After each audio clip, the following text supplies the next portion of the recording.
இங்க ஒரு பொண்ணு எக்ஸாம்ல ஃபெயில் ஆனதுனால கோயிலுக்கு போய் காசு போட்டு வேண்டா அடுத்த எக்ஸாம்ல பாஸ் ஆகணும்னு சொல்லிட்டு அடுத்த எக்ஸாம்ல ஜப்பானோட பிரசிடென்ட் யாருங்கிற கேள்விக்கு தன்னோட ஃப்ரெண்டு பேரை எழுதி வச்சிடுறா. அடுத்த நாளே அவன் ஜப்பானோட பிரசிடென்ட் ஆகிடுறான். அதே நேரம் மத்த நாடுகளை சேர்ந்த பிரசிடென்ட் எல்லாம் காணாம போயிடுறாங்க.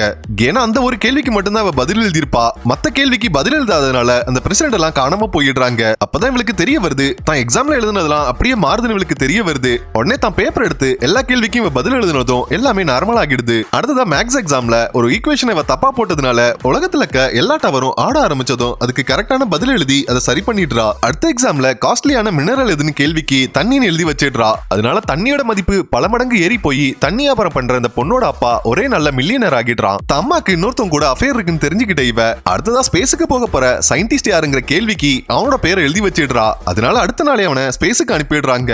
அடுத்த எக்ஸாம்ல எல்லா கேள்விக்கும் கரெக்டா பதில் எழுதணும்னு நினைச்ச இவ படிச்சு அந்த எக்ஸாமை எழுதுறா. அப்படி இருந்தும் அந்த உலகத்துல இருக்க மக்கள் எல்லாம் காணாம போயிடுறாங்க. ஏன்னா கடைசி பக்கத்துல உலகத்துல இருக்க மக்கள் தொகை எவ்வளவுன்னு கேள்வி இருந்திருக்கும். அந்த கேள்வியை பார்த்திருக்கவே மாட்டா.